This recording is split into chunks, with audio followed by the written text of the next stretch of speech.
নমস্কার বন্ধুরা, আপনারা দেখছেন আর্টিসমেন্স দ্য ফুড ডিকশনারি। আপনাদের সঙ্গে আমি অরিজিৎ। আজকে আর্টিসমেন্স এর রান্নাঘরে তৈরি হবে মিষ্টি খাবার।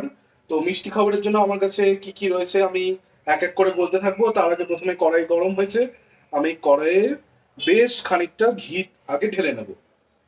তো আজকে মিষ্টি রান্না হবে, একটা মিষ্টি রেসিপি তৈরি হবে, যার নাম আমি দিয়েছি ঠেকুয়ার মতো। তার কারণ হচ্ছে ঠেকুয়ার মতনই আমি তৈরি করব, তবে প্রপার সেই ঠেকুয়া যেভাবে তৈরি হয় একেবারে সেরকম নয়, কিছুটা সেই রকম, কিছুটা অন্যরকম। তো সেটা দেখবার জন্য আপনাদেরকে কিন্তু পুরো ভিডিওটা শেষ পর্যন্ত দেখতে হবে। তো আমি একটা জামবাটির মধ্যে বেশ কিছুটা ঘি আমি নিয়ে নিলাম। তো বেশ কিছুটা ঘি আমি নিলাম, যদি দরকার পড়ে আরেকটু আমি নেব। তো আমার কাছে রয়েছে কাচের এক বাটি আটা। তো এটা আমি ঘিয়ের মধ্যে দিয়ে নেব। আমার কাছে রয়েছে 1 কাপ ময়দা। আমার কাছে রয়েছে পরিমাণ মতন 4 চামচ সুজি। তো ঠেকুয়াতে কিন্তু অনেকটা সুজি দরকার হয়, তো আমি যেহেতু ঠেকুয়ার মতো বানাচ্ছি তাই আমি অল্প সুজি দিলাম।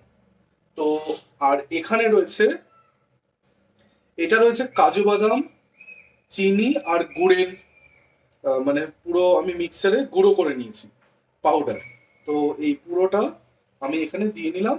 আর একটা জিনিস আমি বলতে ভুলে গেলাম, এটার মধ্যে আমি 4টে গোটা গোটা আহ, এলাচ আমি গুঁড়ো করে নিয়েছি, পুরো ঘুরিয়ে নিয়েছি। তো এটাও আমি দিয়ে দিলাম। আমার কাছে রয়েছে 1 প্লেট, একটা গোটা নারকেল। তো ঠেকুয়াতে কিন্তু নারকেলের পরিমাণটা অল্প লাগে, তো আমি এখানে কিন্তু পুরোটাই দিলাম, পুরো নারকেলটাই দিয়ে নিলাম। তো আপাতত সবকিছুই দিয়ে নিয়েছি। এরপর আমি যেটা দেবো সেটা হচ্ছে নামমাত্র, খুব অল্প পরিমাণে নামমাত্র নুন, এতটা, সেটাও দিয়ে নিলাম। এরপর আমি এই পুরো মিক্সচারটাকে মেখে নেব ভালো করে। তো জল দেব না, যদি মাখতে অসুবিধা হয় তাহলে আমি এখানে দেব হচ্ছে দুধ। তো আপাতত আমি দেখে নিচ্ছি, আমার কাছে দুধ রয়েছে, আমি দুধ একটুখানি এর মধ্যে অ্যাড করবো, আমি পরিমাণ বুঝে অল্প অল্প করে দুধ অ্যাড করব। পরিমাণটা বুঝে, খুব ওই পাতলা পাতলা করে মাখার কোনো প্রয়োজন নেই, এটা কিন্তু শুকনো শুকনো করে মাখতে হবে। আহ, মানে টাইটটা ঠিক হয়। আমি মানে ঠেকুয়ার মাপে তৈরি করতে পারছি কিনা সেরকম দেখে নিতে হবে, সেই মতন দেখে এটাকে করতে হবে। আর ঘিটা দিয়ে মাখতে হবে, ঘি দিয়ে মাখলে ময়ামটা ভালো হয় এবং খেতেও খুব সুস্বাদু হয়। তো সেই মতনই আমি দুধটা দেবো।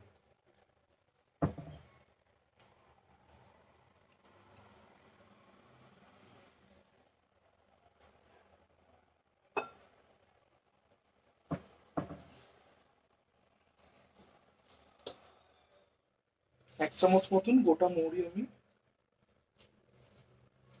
অ্যাড করে দিই। তো আমি বলেছিলাম ঠেকুয়ার মতো, ঠেকুয়া নয় কিন্তু একেবারে। তো ঠেকুয়ার মতো রেসিপি, ঠেকুয়ার মধ্যে মৌরি সেভাবে দেওয়া হয় না। তো যদি আপনারা চান তাহলে আমি অবশ্যই ঠেকুয়া রেসিপি করেও দেখাতে পারি। তো এটা একটু অন্যরকম ভাবে করছি, একটু বাঙালি স্টাইলে। তো এটা প্রায় আমি 10 মিনিট এইভাবে করে নেবো, এরকম ভাবে মেখে নেবো। আর অন্যদিকে তেলটা গরম হতেও একটু সময় লাগবে। তো প্রায় 10 মিনিট ধরে আমি করে নিয়েছি, এরকম একদম চিকনা হয়ে গেছে, দেখতেই পাচ্ছেন। তো তো আমার কাছে আহ, শেপ নেই, শেপ কিভাবে দেবো তার জন্য একটু উপস্থিত বুদ্ধি করেছি। সঙ্গে থাকুন, দেখতে থাকুন। তো আমি বলেছিলাম আমি কি করে শেপ করব, শেপ দেবো, সেটা আমি আপনাদেরকে দেখাবো। তো আমি এরকম শেপ নিলাম, এরকম করে নিলাম। আমার কাছে রয়েছে কাঁটা চামচ। তো কাঁটা চামচ দিয়ে আমি একটা শেপ দেওয়ার চেষ্টা করব এগুলোকে। তো উপস্থিত বুদ্ধি দিয়ে এই দেখুন, আমি এই শেপে নিয়ে আসলাম। ঠিক সেরকমই এদিকটাকেও একটুখানি এরকম করে দেবো, ক্রস করে। তো আমার শেপ, এবার আমি এটাকে আস্তে করে তেলের মধ্যে দিয়ে দেবো। এরকম করে প্রত্যেকটা আমি এভাবে করে নেব।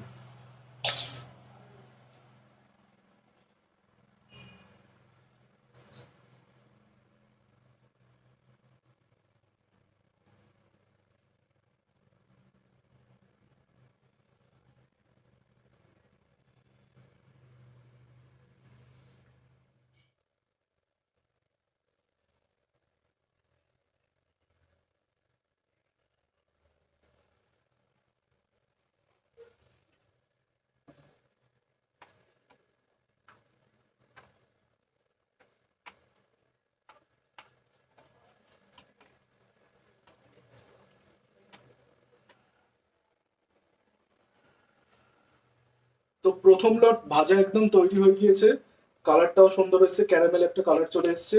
আমি সেকেন্ড লটের জন্য একদম তৈরি করে রেখেছি। আর যেটুকু বাদ বাকি রয়েছে সেগুলো আমি করবো, তবে এগুলো যেহেতু হয়ে গেছে আমি এগুলোকে তুলে নেবো।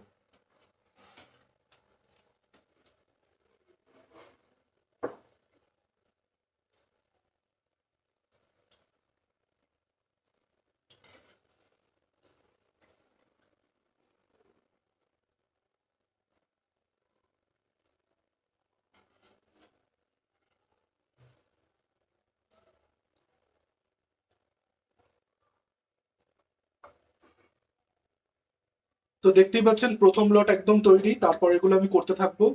তো আজকের ভিডিও এখানেই শেষ করব। আপনারা, আমি চাইবো আপনারা পাশে থাকুন, এতক্ষণ ধরে আমাদের ভিডিও দেখবার জন্য অসংখ্য অসংখ্য ধন্যবাদ। ফিরে আসবো আরো একটা নতুন ভিডিও নিয়ে। ততক্ষণের জন্য আমাদের সঙ্গে থাকুন, আমাদের পাশে থাকুন, আপনারা সাবধানে থাকুন। এবং ফিরে আসছে আমরা আর্টিস্ট মেন্স।